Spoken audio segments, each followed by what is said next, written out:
किसी भी एग्जाम को क्रैक करने के लिए एक बच्चा जी जान लगाकर मेहनत करता है। वो महंगे कोचिंग सेंटर्स को ज्वाइन करता है, ऑनलाइन कोर्सेज खरीदता है, अलग अलग नोट्स परचेज करता है, बुक्स परचेज करता है, सिर्फ इस उम्मीद में कि एक दिन उसकी जो मेहनत है वो रंग लेकर आएगी, वो भी सरकारी एग्जाम्स को क्लियर करेगा, उसे भी सरकारी नौकरी मिलेगी और वो अपने और अपने माँ बाप के जो सपने हैं उन्हें पूरे कर पाएगा। लेकिन क्या हो अगर उस छात्र को, उस कैंडिडेट को ये पता लगे कि उसकी जो मेहनत है उसे 10-20 लाख रुपए के अंदर खरीदी और बेची जा रही है।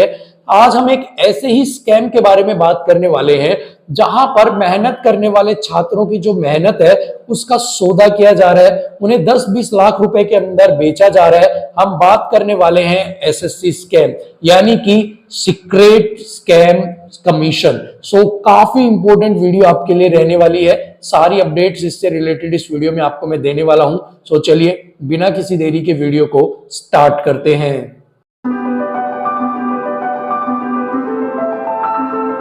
कहते हैं पूत के पांव तो पालने में ही दिख जाते हैं, वैसे ही एसएससी और स्कैम का पुराना नाता है।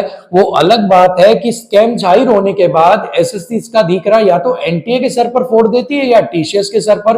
कई बार एग्जाम सेंटर्स को ही बलि का बकरा बना दिया जाता है और कई बार तो ऐसी सिचुएशन भी आती है जहां एसएससी मौन व्रत धारण कर लेती है और अपने मुंह के ऊपर टेप लगा लेती है। लेकिन आप कुछ भी कहिए, एसएससी और स्कैम का गठबंधन काफी पुराना है और दोनों ही अपने जो गठबंधन को है बहुत ईमानदारी से निभा रहे हैं। अभी जब एसएससी का नामांकन किया गया था तो इसका नाम रखा गया स्टाफ सिलेक्शन कमीशन, लेकिन एसएससी की हरकतों की वजह से, महान हरकतों की वजह से इसे नए नए नाम आए दिन दिए जा रहे हैं। अभी कुछ लोग इसको स्पेशल स्कैम कमीशन बोल रहे हैं, तो इसको कुछ बोल रहे हैं same on you scam commission, कुछ लोग इसे सीक्रेट स्कैम कमीशन बोल रहे हैं, तो कुछ लोग इसे बोल रहे हैं स्कैम करो कैश के साथ। अभी ये सारे नाम जो एसएससी को मिलने लगे हैं, जितने भी नाम ये एसएससी को दिए जा रहे हैं, ये सारी चीजें ऐसे नहीं है कि सिर्फ एसएससी का नाम भी एस लेटर से शुरू होता है और जो स्कैम है वो भी एस लेटर से शुरू होता है। तो भाई इसलिए ये जो दाग है ये एसएससी के ऊपर लगाया जा रहा है। इसके पीछे के कुछ रीजंस है, चलिए उन रीजंस के बारे में भी बात करते हैं। अभी एसएससी ने एमटीएस का एग्जाम कंडक्ट करवाया। अभी एमटीएस का एग्जाम जब एसएससी ने कंडक्ट करवाया तो उसके अंदर सभी लोग उम्मीद कर रहे थे कि एसएससी जो है वो शांतिपूर्वक ढंग से, बहुत ही ईमानदारी के साथ एमटीएस का जो एग्जाम है वो कंडक्ट करवाएगी, क्योंकि बहुत सारे लोग हैं, जो बहुत सारे बच्चे हैं जो एमटीएस को अपने दिल जान से फॉर्म को फिल कर नौकरी उसमें पाना चाहते हैं। अभी एग्जाम को कंडक्ट करवा दिया गया, लेकिन उसके बाद से न्यूज निकल कर आती है कि बिहार के पूर्णिया में ऑनलाइन परीक्षा केंद्र पर एसएससी की परीक्षा दे रहे 35 छात्रों को पुलिस ने गिरफ्तार किया है।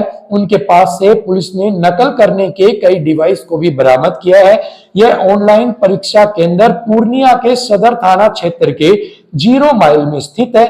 पुलिस ने परीक्षा केंद्र से बड़ी मात्रा में कैश भी बरामद किया है और जागरण संवाददाता ने ये जो है वो न्यूज दी है, यानी कि जागरण के न्यूज है। इसके अलावा 10 लाख रुपए में हुई थी परीक्षार्थियों को पास कराने की डील। उड़न दस्ता की भूमिका के ऊपर भी संदेह यहां पर किया जा रहा है। इसके अलावा 14 फर्जी अभ्यर्थियों समेत 35 गिरफ्तार किए गए हैं। रैकेट में पटना, नालंदा व रांची के भी सदस्य शामिल हैं। ऑनलाइन सेंटर पूर्णिया डिजिटल को किया गया था मैनेज कटिहार का रोशन सरगना। इसके अलावा आप देखेंगे एसएससी एमटीएस हवलदार exam online cheating gang busted, 35 arrested in Bihar.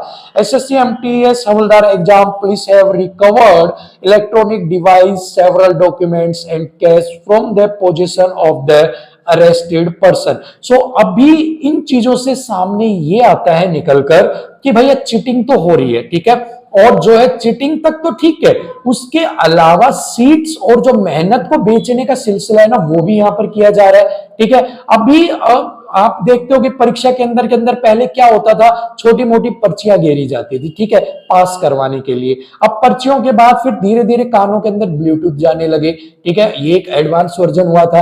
अभी क्या होने लग गया कि इन सभी से टेंशन ही फ्री हो गया है कि भाई आप पर्ची डालो, आप ब्लूटूथ डिवाइस लेके जाओ, आप कहीं बालों में, कानों में छुपा कर कुछ लेके जाओ।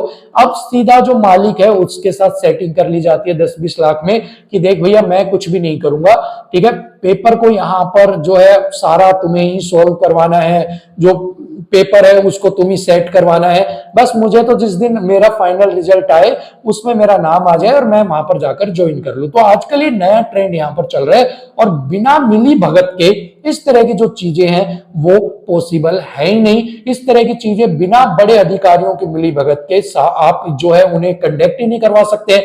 जैसा कि पीछे अभी न्यूज में मैंने आपको पढ़कर सुनाया था कि उड़न दस्ता यानी कि जो फ्लाइंग आती है, जो चेक करने वाली टीम आती है, उसकी भूमिका के ऊपर भी संदेह किया जा रहा है। वो टीम कहां से आती है? वो टीम एसएससी की तरफ से आती है, ठीक है, या फिर एग्जाम कंडक्ट करवाने वाली जो एजेंसी आपकी है उनकी तरफ से आती है। सो अगर वही एग्जाम को अगर सेट कर रहे हैं और उसके बाद वही हेल्प भी कर रहे हैं कि एग्जाम के अंदर जो आपकी मेहनत है उन्हें बेची जाए, उन्हें खरीदी जाए और आपको बिना मेहनत करने वालों को जो है सीट मिल जाए और जो मेहनत करने वाले बच्चे हैं वो कहीं पीछे रह जाए, तो यहाँ पर जो एक बड़ा क्वेश्चन मार्क जो है वो एसएससी के ऊपर लगता है और एक बड़ा सवाल भी एसएससी के सामने रखा जाता है कि क्या एसएससी इन सभी चीजों के अंदर शामिल है या नहीं है। अभी ये मामला ठंडा भी नहीं हुआ था एमटीएस वाला, और इसके बाद जो है ये खबरें जो सामने आई और एसएससी के संज्ञान में भी ये सारी बातें आई हैं, लेकिन इसके ऊपर क्या एक्शन लिया गया, एसएससी से डिमांड की जा रही थी री एग्जाम वगैरह कंडक्ट करवाओ, उसके ऊपर भी कोई भी एक्शन नहीं लिया गया। सो ये सारी चीजें एसएससी जो है उनको संदेह के घेरे के अंदर रखती है। अभी ये मामला ठंडा भी नहीं हुआ था कि एसएससी सीजीएल जो कि एक बहुत बड़े लेवल का एग्जाम है, उसके अंदर एसएससी की जो इज्जत है वो तार तार हो गई है, एसएससी की जो बखियां है वो उखड़ गई है, उनके जो मंसूबे हैं वो सामने आ गए हैं। अभी आप स्क्रीन के ऊपर रिजल्ट देख रहे हो, एसएससी सीजीएल का जो रिजल्ट आया टियर 1 का, लिस्ट 3 है जहां पर 45,367 से कैंडिडेट स्टार्ट होते हैं। आप देखोगे आप सीरीज आपको मैं दिखा रहा हूं 95, 96, 97, 99, 302, 304, 6, 7, 8, 10, 14, 17, 18, 21, 22, 23, 24, 27, 29, 32, 33, 34, 35, 38, 39, 41, 47, 48, 50, 52, 53, 56, 61, 62। ठीक है, इसके अलावा एक और आपको मैं दिखाता हूं, यहां पर आप देखेंगे कि आपके 401, 2, 3, 4, 5, 6, 7, 8, 9, 10, 11, 12, 13 लाइन में बच्चे पास हुए। ठीक है, इसके आप देखोगे 54, 55, 56, 57, 58, 59, 60, 61, 62, 63, 64, 65 लाइन में बच्चे पास हो रहे हैं। इसके अलावा आप देखोगे 61, 63, 66, 68, और जो पहले वाली लिस्ट है जो मैंने आपको दिखाई थी 45,367 वाली, वहां पर तो आप हैरान रह जाओगे कि पूरे का पूरा जो सेंटर है भाई, वो पूरे का पूरा एक ही सेंटर पे जहां बच्चे ने एग्जाम दिया है, जहां पर 200-250 बच्चे होते हैं, वो पूरे के पूरे बच्चों को पास किया जा रहा है। सो अब यहां पर एसएससी की जो भूमिका है उसके ऊपर सवालिया निशान लगता है कि क्या जब रिजल्ट तैयार किया गया तो इस चीज की जांच नहीं की गई कि ये एक साथ इतने बच्चे क्यों जो है वो पास किए जा रहे हैं। जबकि आप स्टार्टिंग के जो सीरीज देखोगे, शुरू के 50 बच्चे, 100, 200, 300, 5,000 तक की आप लिस्ट देखोगे, 6,000, 8,000 तक की आप लिस्ट देखोगे, वहां पर आपको देखोगे कि 200-200 का गैप आ रहा है, 160-60 नंबर का बच्चों का गैप आ रहा है, और उसके बाद बच्चे सिलेक्ट हो रहे हैं। लेकिन धांधली का तरीका है ना, बीच में 45,000 की लिस्ट के अंदर जो बच्चे हैं उनको यहां पर डाल दिया गया कि हर बच्चे को क्या ध्यान रहेगा, अपना अपना रिजल्ट देखेगा, इतनी बड़ी लिस्ट कोई पढ़ता नहीं है, 100-100 पेज की लिस्ट डाल दी।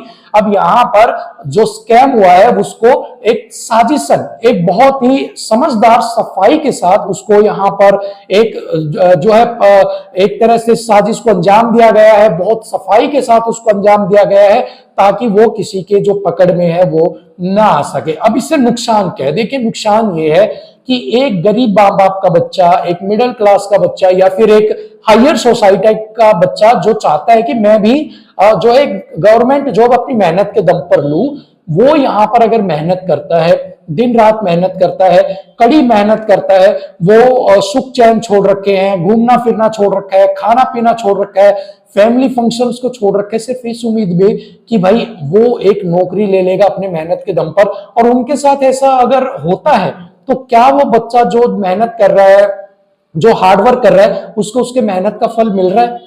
क्या उसको उसके हार्डवर्क का फल मिल रहा है? गीता भी कहती है कि तुम सिर्फ कर्म करो, कर्म के अनुसार तुम्हें फल मिलेगा। लेकिन क्या आपको नहीं लगता जो बच्चा कर्म कर रहा है, मेहनत कर रहा है और बिल्कुल ईमानदारी से कर रहा है, उसको उसका फल मिल रहा है? यहां पर जो पैसे वाले हैं, जो कैश को संभालने वाले लोग हैं, समाज में पावरफुल लोग हैं, वो 10-20 लाख रुपए जिनके लिए सिर्फ 10,000 के बराबर है, वो पैसे देकर यहाँ पर मेहनत वाले बच्चों को अपने पैर के नीचे उनकी मेहनत को दबाकर उनकी सीट्स पर जाकर बैठ जाएंगे। और जो मेहनत करने वाले बच्चे हैं वो काबिल होते हुए भी इंस्पेक्टर की पोस्ट ना पाकर सिर्फ उनके नीचे ऑडिटर्स या और जो छोटी पोस्ट है उनके ऊपर काम करेंगे। ये कब तक चलेगा और कब तक जो एसएससी है वो इस तरीके से स्कैम करती रहेगी? पीछे स्कैम होते थे, एनटीए के ऊपर डाले गए, एनटीए जो एग्जाम कंडक्ट करवाती है उसको बदल दो, टीसीएस ले आओ। अब टीसीएस का टाइम आ गया तो अभी इस तरह के स्कैम निकल कर आ रहे हैं, रिजल्ट में आप खुद सेटिंग करते हो और उसके बाद आप अलग अलग चीजों के ऊपर जैसे मैंने बताया इल्जाम लगाते हो। सो ऐसा नहीं चलने वाला है। मेहनत करने वाले को मेहनत का फल मिलना चाहिए और जो लायक नहीं है उसके उन सभी कैंडिडेट्स को बाहर करना चाहिए, कार्रवाई करनी चाहिए। एसएससी को जो मार्क्स है वो सभी के सभी कैंडिडेट्स के जारी करने चाहिए। जो ये लिस्ट जारी की है आपने, 1 लिस्ट, 2 लिस्ट, 3 लिस्ट, कुछ नहीं करना है, एक अलग से लिस्ट आप जारी कर दीजिए और जहां पर आपने लिस्ट में उनका नाम है, फादर का नेम है, उसके अलावा मदर का नेम है, उनके आगे एक और लिख दो आपका स्कोर क्या है, नॉर्मलाइज स्कोर क्या है। बस इतना सा काम करना है। जैसे 45,667 है, प्रिंस पाल, राम कुमार पाल जी के ये बच्चे हैं, इनके आगे इनके नंबर लिख दो। भैया कितने नंबर आए हैं तुम्हारे? 150 नंबर आए हैं, 130 नंबर आए हैं, जो भी आए हैं। इससे क्या होगा, पता लग जाएगा कि जो मेहनत वाला बच्चा उसका जानबूझ के लिस्ट में नाम तो नहीं आया, कभी उसका नाम तो हटा दिया गया हो कि बेचारा का 155 वाले का नाम भी नहीं आया, ठीक है, 140 वाले का नाम नहीं आया, 145 वाले का नहीं आया है, और यहां पर जिस बच्चे के 130 नंबर है उसका नाम जानकर डाल दिया, क्योंकि आपको तो पता ही नहीं है कि आपके नंबर कितने हैं, आपको सिर्फ कट ऑफ पता है और जो लिस्ट आपके माथे पर चिपकाई गई है सिर्फ आप उनको मानने के लिए यहाँ पर बाधित है, ठीक है। सो एसएससी को मार्क्स वो शामिल करने चाहिए और इस तरह के जो स्कैम से इनको रोकने के लिए पूरी यहाँ पर जो है एक कठोर कानून या कठोर एक पूरा जो है सिस्टम बनाना चाहिए जो इस तरह की चीजों को रोक सके। और जो एसएससी सीजीएल के अंदर जो इस तरह की धांधली हुई है इसको प्रभावी तरीके से इन पे कार्रवाई करनी चाहिए, इनको पकड़ना चाहिए। इन सभी जो स्टूडेंट्स हैं इनकी जांच की जानी चाहिए। पर जांच क्या करेंगे? जांच तो खुद ही आप जब पैसे ले लिए तो आप जांच क्या करवाओगे? इनकी सीबीआई जांच करवानी चाहिए और उसके अंदर जितने भी लोग इसमें शामिल है, चाहे वो एसएससी के अधिकारी हो, चाहे वो उड़न दस्ते के हो, चाहे वो फिर एग्जाम कंडक्ट वाले हो या फिर वो सेटिंग करवाने वाले लोग हो, सबको कड़ी सजा होनी चाहिए, पकड़ में आना चाहिए। और जो अगर री एग्जाम का भी कोई प्रावधान बनता है तो वो भी करवाना चाहिए, क्योंकि जिसने मेहनत करी है वो तो री एग्जाम में भी क्लियर हो जाएगा और जिसने पैसे दिए हैं वो कहीं ना कहीं जो है सामने आ जाएगा। सो इसके ऊपर आवाज उठानी चाहिए, सभी लोगों को सपोर्ट करना चाहिए और ज्यादा से ज्यादा सपोर्ट करना चाहिए ताकि जिन बच्चों ने मेहनत की है उन सभी बच्चों को इनका परिणाम मिल सके। और इससे होता क्या है, कट ऑफ बहुत बढ़ जाती है। अभी एसएससी जीडी का रिजल्ट आएगा, ठीक है। अब एसएससी जीडी रिजल्ट के अंदर भी अगर कट ऑफ 150 चली जाती है तो डायरेक्ट वहां भी सक जाएगा कि यहां भी धांधली कर जो स्टूडेंट्स है, जो बच्चे हैं, उनको भरा गया है। तो बाकी रिजल्ट्स को अनाउंस से पहले इस सभी चीजों को क्लियर को साफ करनी चाहिए कि इस मैटर को सॉर्ट आउट करना चाहिए, इन बच्चों को न्याय मिलना चाहिए और उसके बाद ही एसएससी को कोई और प्रोसेसिंग यहाँ पर स्टार्ट करनी चाहिए। सो आप सभी लोग भी जो है ज्यादा से ज्यादा एसएससी को ट्विटर पे जाके टैग कीजिए, ज्यादा से ज्यादा कमेंट बॉक्स के अंदर आप डालिए, वीडियो को जो है ज्यादा शेयर करना ताकि लोगों तक पहुंच सके और एक जागरूकता पहुंचे और जो बच्चे हैं उनके हक की लड़ाई में हर एक इंसान शामिल हो सके, हर एक इंसान उनके लिए खड़ा हो सके। Thank you so much. नमस्कार। सत्यमेव जयते।